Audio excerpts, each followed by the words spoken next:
Mayong buntag. Mayong buntag. Buntag. Nakoy talong presko kayo ma'am, bagong harvest ma'am. Limpyo pa kayo andam kay sa tanan ni. O pili lang.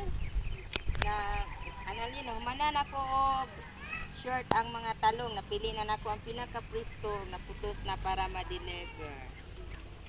Mayong buntag. Nangita ko og mga presyong talong para sa akong mga suki sa merkado. Tagpila mani nimo ini ibaligya. Tag 35 na ang kilo ako ibaligya sa imo ma'am. O pila ka kilo pud imong gusto nga ako ihanap sa imo ha.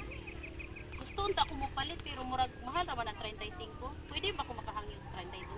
Ay, pwede kayo ma'am, pila ka kilo imong gusto? Ay, malaganda Sakto ra na. Napaginansya gyapon ka ana sa merkado. So, ako lang yun. Sige mo sugot ko sa 32 nga kilo mata. Dayon mo kumpra ko og tag 300 ka kilo kada semana. Okay ma'am, approve na ma'am. Isa pa. Nakasupply ko 300 first semana ma'am. Sa akong receipt ma'am. Iandam na ang among umaog ang magkadayo na ni sa regular nga supply. Ang maayo kay siguro ko na para sa kong tindahan sa merkado. Oh, kano ni hatod ang mga talong? Mo pwede ba og alas 6 sa buntag nimo i-deliver dito sa merkado ma? Ay, sir. Walay problema.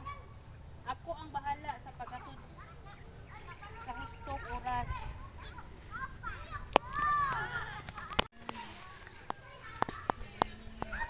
Itanaw na ko ang inyong talong. Dahil kalidad sa inyong mga talong, limpyo, then presko. Dayon, ug maayong pagkaputos. Angayan na kini nga ibaligya sa merkado. Salamat kayo, ma'am na sa inyong siguro gyud ang namo ang kalidad sa among mga produkto. Siya lang. Ay. Mati mo sa nimo tanan. Sulod din sila daw.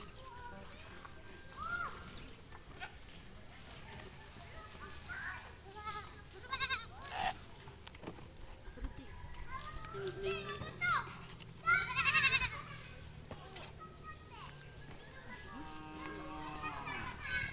Mayong buntag. Preso kaayo tan-awon ang inyong mga talong. Tagpila kini. Presko kini ma'am, gikan kini sa farm. Tag 45 ra matag kilo ang baligya. Sige palit ko og ka kilo kay lindot kaayo ang mga kalidad. Tara imong kuan mo. Idunod-dunod dito ni ani makasabutay lunay. Idunod kani mo nako. Busa mao ni kini ang atong kasabutan presko nga 32 matag kilo kadag hanon 300 kilo o matag semana. Schedule sa paghatod kada Lunes alas 6 sa buntag. Sige, musugot ko sa 33 matag kilo para sa 300 ka kilo kada semana.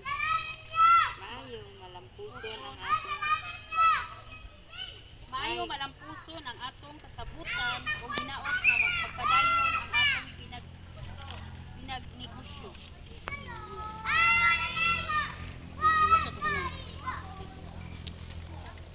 Padayon sa paghatag sa og kalidad nga produkto aron mosalig ang inyong mga customer. Salamat. Salamat, ubalik ko ug palit